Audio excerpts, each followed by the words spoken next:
안녕하십니까. 오늘은 신학과 철학의 차이에 대해서 함께 생각해 보고자 합니다. 물론 이것은 너무나도 광범위한 주제이기 때문에 일반적인 관점에서 다룰 수는 없습니다. 오늘은 독일 관념론 철학에 나타난 두 사람의 논쟁을 통해서 함께 생각을 해 보려고 합니다. 관념론이라고 하는 것은 독일어로 이데알리스무스라고 하는데,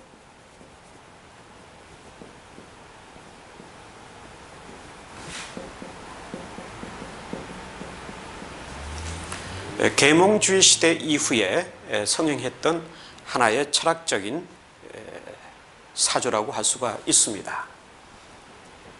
여기서 말하듯이 이데알, 그 관념이라고 하는 거죠.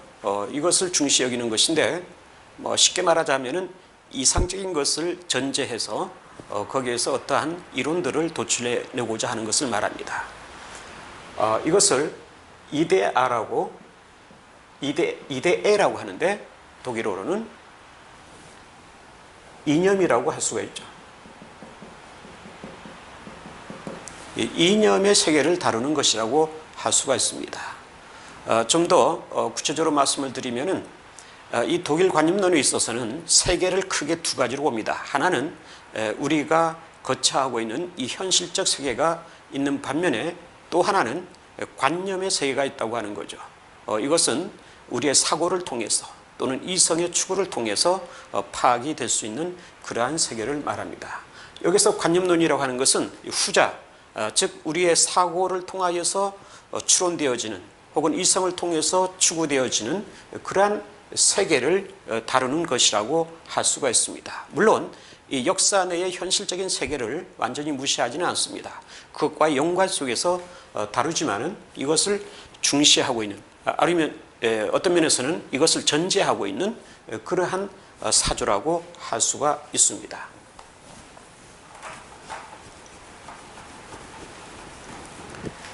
이 신학과 철학이라고 할 때, 이 학이라고 하는 것은 학문을 가리킵니다. 독일어로는 비센샤프트라고 하는데, 어디까지나 학문이라고 하는 거죠. 그렇기 때문에 학문의 구조 속에서 이것을 파악할 수밖에 없습니다. 그래서 여기서는 이러한 관점을 생각하면서 두 가지의 차이점을 생각해 보고자 합니다. 먼저는 쉘링이라고 하는 독일 관념론 철학자의 이론을 보도록 하겠습니다. 그는 절대자라고 하는 존재를 전제합니다. 이 절대자에 대해서 다루고 있는 하나의 지가 있는데, 이것이 말하자면 이념이라고 할 수 있죠. 하나의.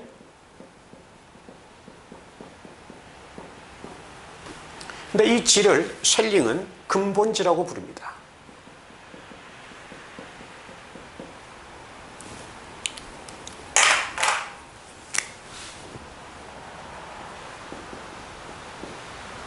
우업시선이라고 하죠. 근본지라고 하는데, 이것은 절대자에 관한 지이기도 하고, 절대자의 지가 우리에게 표출된 지라고 할 수도 있을 것입니다. 이 근본지를 다루는 학문이 철학이라고 하는 거죠. 물론 이때의 이 철학은 우리가 평소에 생각하는 철학과는 좀 다릅니다. 협의에 있어서 철학, 좁은 의미에 있어서 철학이라고 하는데, 이 철학은 이성을 통해서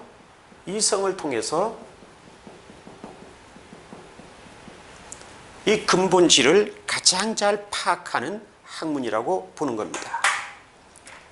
물론 이 철학은 이성을 통해서 근본질을 파악할 뿐만 아니라, 더 나아가서는 이것을 통해서 절대자까지 파악할 수 있다고 보는 거죠. 이것은 어디까지나 전부 이성의 기능에 의한 것이라고 할 수가 있습니다. 여기서 이 철학은 자기 자신을 객관화하게 되는데, 좀 다르게 표현한다면은 여기서 파생되는 학문들이 있다고 하는 거죠. 이것을 크게 세 가지로 봅니다. 하나는 신학이죠. 그리고 또 하나는 자연의 학, 그리고 또 하나는 역사의 학이라고 합니다. 이 세 가지가 중요한 학문적 요소를 이루고 있는데, 이 자연의 학의 대표적인 것이 의학입니다. 그리고 역사의 학의 대표적인 것이 법학이라고 하는 거죠. 이러한 것은 중세 때부터 널리 알려진 학문의 세 가지 대표적인 요소를 얘기하고 있습니다. 3대 학문이라고 하면은 신학, 법학, 의학을 말하죠. 이것을 셜링은 그대로 따르고 있다고 할 수가 있습니다. 이러한 학문들이 현실 세계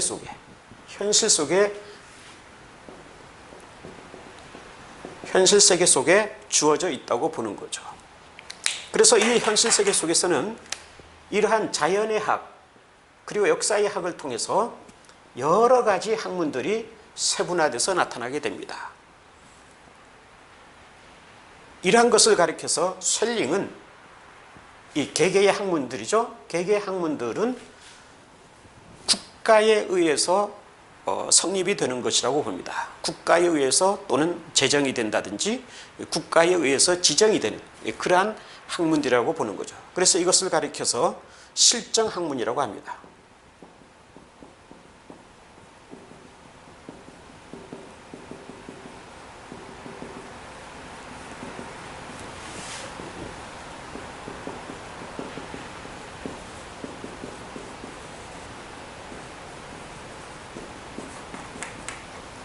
포지티브 비센샤프트라고 하는데, 이 셜링에게서 중요한 것은 국가에 의해서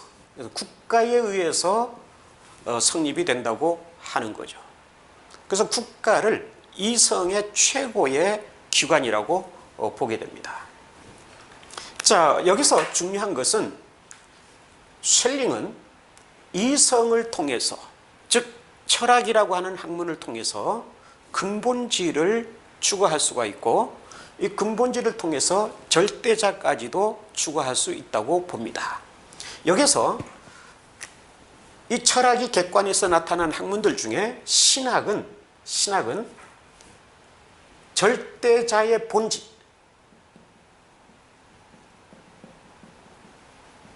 절대자의 본질을 규명하고 분석한다는 의미에서 신학을 최고위에 놓고 있습니다. 그러나 자연의 학이든지 역사의 학이라고 하는 것은 절대자의 일부분이죠. 절대자의 한 측면을 다루는 학문이라고 보는 겁니다. 그래서 신학보다 하위에 놓고 있습니다. 그럼에도 불구하고 여기에서 볼 수 있듯이 신학이라고 하는 것은 철학의 밑에 놓여지고 있습니다. 그러니까 언뜻 보더라도 셜링에게 있어서는 신학은 철학의 하위 학문인 것처럼 보여지게 되죠. 사실 하위 학문으로 여기고 있는 것입니다. 그리고 이러한 여러 가지 학문들 세계 속에 하나의 공통된 것으로 여기고 있다고 하는 데에 그의 특징이 나타나고 있다고 볼 수가 있습니다. 이러한 논리에 관해서 반박을 했던 사람이 있습니다.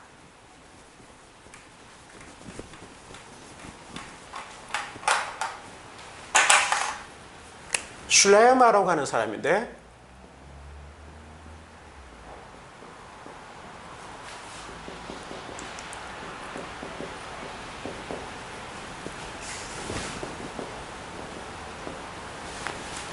이 슐레이마는 철학자인 동시에 신학자이기도 하고 목사이기도 합니다. 독일에 있어서 유명한 위대한 철학자들, 신학자들의 그룹 속에 속한 사람으로서 평생을 지내면서 또 평생을 베를린에 있는 삼위일체 교회에서 매주 설교를 했던 목사이기도 합니다. 베를린 대학의 교수로도 있었습니다.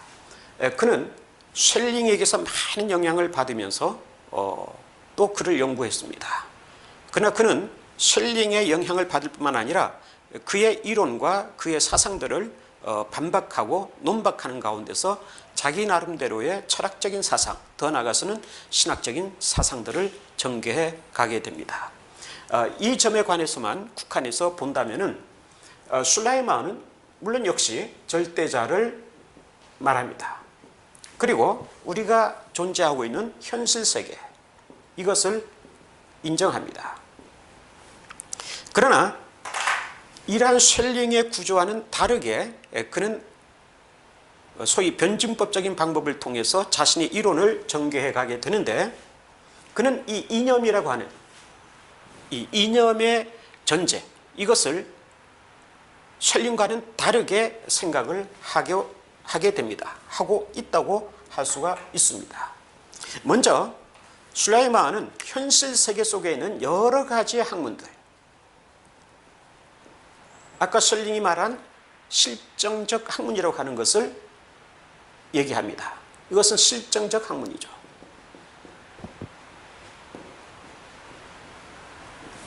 그런데 이것은 국가에 의해서 제정이 되거나 지정이 되거나 성립된 것이 아니라 역사가 존재한 이래에 그 역사 속에 나타나 있는 것이라고 하는 겁니다. 그래서 역사 속에 존재한다는 의미에서 실정적 학문이라는 의미를 쓰고 있습니다. 단어 자체는, 실정적 학문이라는 단어 자체는 쉘링과 똑같이 사용하고 있지만은 그 의미가 전혀 다릅니다. 쉘링에 있어서는 국가에 의해서 지정된 하나하나의 학문을 가리키고 있지만은 슐라이마는 현실 세계 속에 역사 이래로 주어져 있는 개개의 학문을 말할 때에 실정적 학문이라고 하는 거죠. 그런데 이 실정적 학문이라고 하는 것은 모순 가운데 있고 대립 가운데 있고 혼동 가운데 있습니다. 그래서 이것은 통일될 수가 없는 그러한 본래적인 모습을 지니고 있습니다. 그런데 이것들이 통일을 향해서 지향하게 됩니다. 그것은 좀 어려운 표현을 하게 되면은 존재와 사고의 일치를 통해서 이러한 논리적 구조를 가지고 나아가게 되는데, 여기에서 똑같이 쉘링이 얘기하는 것처럼 자연의 학 그리고 역사의 학이라고 하는 것을 얘기합니다. 그러나 이러한 것들이 모여져서, 즉 통일체를 이루어서 하나의 이념을 형성하게 되는데, 그것이 바로 세계의 이념이라고 하는 거죠. 세계 이념. 세계 이념이라고 하는 것은 이 세계 내에 존재하고 있는 모든 개체들, 그것들이 통일화된 것을 말합니다. 전체성을 이루고 있는 것을 말하고 있는 거죠. 이것을 세계 이념이라고 봅니다. 그리고 절대자를 신의 이념이라고 보는 거죠. 이 신은 물론 기독교적으로 말하면 하나님이라고 하겠습니다. 하나님 이념이 있는 것입니다. 그래서 두 가지 이념이 대립적으로 나타나게 됩니다. 신의 이념 그리고 세계의 이념, 이렇게 나타나게 되는데, 세계의 이념이라고 하는 것은 어디까지나 유한한 세계에 속하는 것이죠.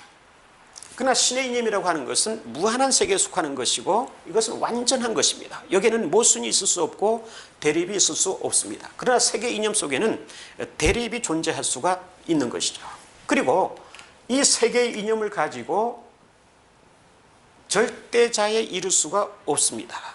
쉘링이 말하는 것처럼 이성을 통해서 절대자를 파악한다든지 절대자를 인식한다든지 절대자에 이를 수 있다고 한다든지, 이것은 상상할 수 없는 이야기입니다. 슐라이마에게 있어서는. 그래서 이성의 기능, 이성의 발휘, 이것을 슐라이마는 여기서는 부정을 합니다. 그러면 어떻게 하면은 이 세계의 이념을 초월해서 절대자에게 이룰 수 있느냐, 절대자의 이념이 이룰 수 있느냐 하는데, 여기에서 그는 조금 어려운 말이 되겠습니다만은 절대의존의 의식이 있어야 된다, 이렇게 주장합니다. 이 절대의존의 의식이라고 하는 것은 다른 말로 표현하면 절대의존의 감정이라고 합니다.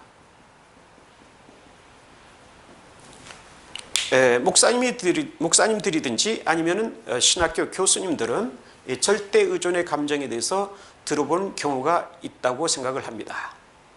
그러나 많은 경우에 이 절대 의존의 감정을 오해하고 있기도 합니다. 기회가 되면은 이 절대 의존의 감정에 대해서 설명을 하도록 하겠습니다. 굉장히 어려운 부분이기 때문에 어떤 면에서는 매우 전문적인 얘기라고 할 수가 있을 것입니다. 어쨌든 여기서는 간단하게 설명을 하겠습니다. 이것은 한마디로 말하면 신앙이라고 할 수가 있습니다. 즉 하나님에 대한 신앙, 또 하나님께서 나를 붙잡고 계시다고 하는 그러한 관계성을 말하고 있는 것이라고 할 수가 있습니다. 그러나 더 나아가서는 이것은 예수 그리스도를 통해서 나타난 계시라고 할 수가 있는 거죠. 계시라고 할 수 있는 거죠. 그러니까 계시를 통해서, 하나님께로부터의 계시를 통해서, 그리고 우리의 신앙을 통해서 이 절대자에 이룰 수 있다고 하는 거죠. 물론 결론적으로 말하면은 술라이만은 이 절대 의존의 의식, 절대 의존의 감정을 가지고 하나님께 이룰 수 있는 인간은 하나도 없다고 말을 합니다. 왜냐하면 인간은 죄인이기 때문에 그렇습니다. 그러나 죄 없으신 예수 그리스도는 물론 하나님이시지만은 한편 인간이시기 때문에 그분이야말로 절대자이신 하나님과 하나를 이루신, 일치를 이루신 분이라고 얘기를 하죠. 그러면서 쉽게 말하면은 이 절대자와 하나가 될 수 있고 절대자를 완전히 알 수 있는 그러한 분은 예수 그리스도밖에 계시지 않은 거죠. 우리는 그 예수 그리스도를 통해서 하나님에 대해서 부분적으로 알게 되고 알아가게 되는 것에 불과합니다. 자, 여기서 술라이만은 이 현실 세계 속에 쉽게 말하면 신학이라고 하는 것도 있는데 이 신학이라고 하는 것은 바로 여기에 연관이 됩니다. 신학은 이것을 다루는 것입니다. 절대 의존의 의식 또는 절대 의존의 감정, 이것을 다루는 것이 바로 신학이라고 하는 거죠. 그럼 이것을 다르게 표현한다면은, 저의 표현을 통해서 설명을 한다면은 이것은 하나의 신앙의 체험이라고 할 수가 있죠. 신앙의 체험 혹은 신앙의 단계라고 할 수가 있습니다. 이 신앙의 단계를 다루는 것이 바로 신학이라고 할 수 있습니다. 좀 더 구체적으로 학문적인 용어를 가지고 말씀을 드린다면은 우리의 신앙의 경험을 인간의 언어를 통해서 논리적으로 표명한 것, 이것이 바로 신학이라고 하는 겁니다. 따라서 이 신학은 바로 절대자와의 관계를 논하는 절대 의존의 의식, 절대 의존의 감정에 대해서 논리적으로, 체계적으로 서술하고 표현하고 진술하는 그러한 것이라고 할 수가 있습니다. 그게 바로 신학인 겁니다.